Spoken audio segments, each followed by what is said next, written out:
Having spent a lot of years playing sports and now a lot of years running money, I understand the temptations of trying to be tough and look smart, but with some hard lessons, which I hope to share today, have learned the importance of staying disciplined. So sports and investing are so analogous. In sports, there's really that temptation to try to out-muscle, out-tough your opponent, particularly if you're a football guy like I was. In investing, it's trying to outsmart somebody else or outsmart the market.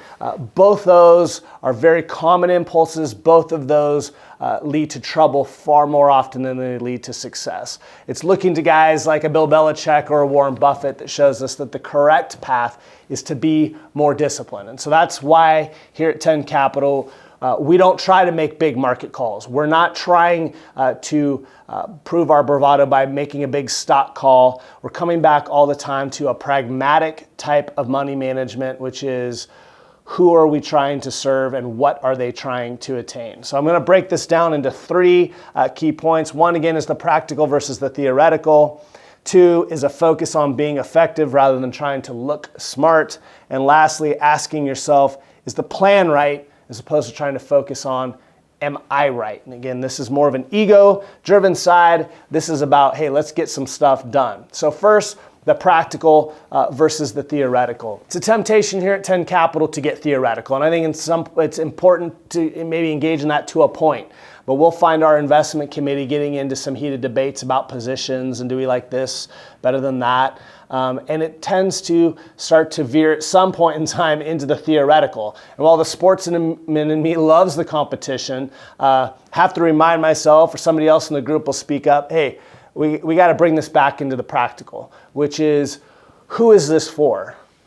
What is this for? What is this position trying to achieve? And those are some key questions that any advisor needs to keep in mind, or any investor needs to keep in mind some of those questions, which is, why is this position here? It should be there for some very specific reasons and not all the same reasons. Is this a return-driven vehicle? Is this an income-driven vehicle? Is this here to dampen volatility or to improve liquidity?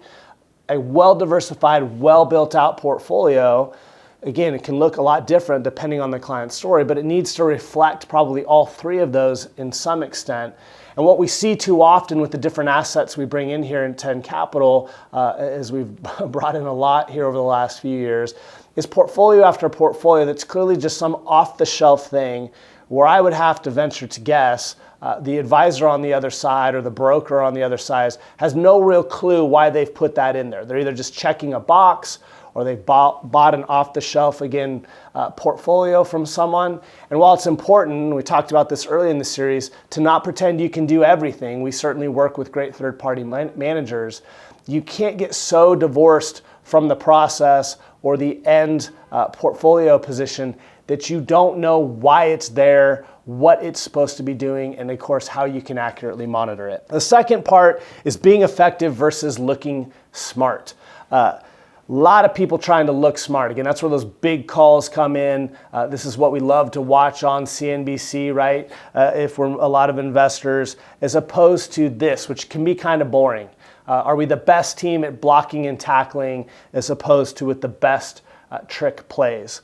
To show kind of how we view this and how we think it's so important in avoiding the temptations of trying to look smart, which kind of the flip side of that, being willing to look dumb for a moment in time. We want to show you a very simple chart. There's one aspect of many that can give us, and hopefully you, the patience to stay the course to whatever your portfolio's plan is.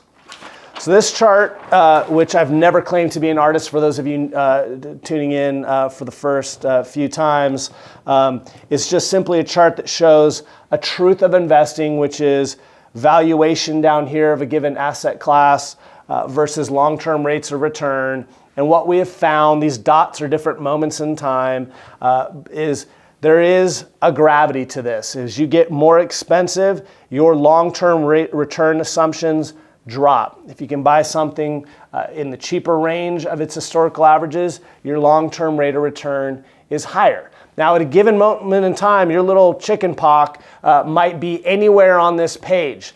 And that's where you can look really dumb. You can be well below it, you can be well above it.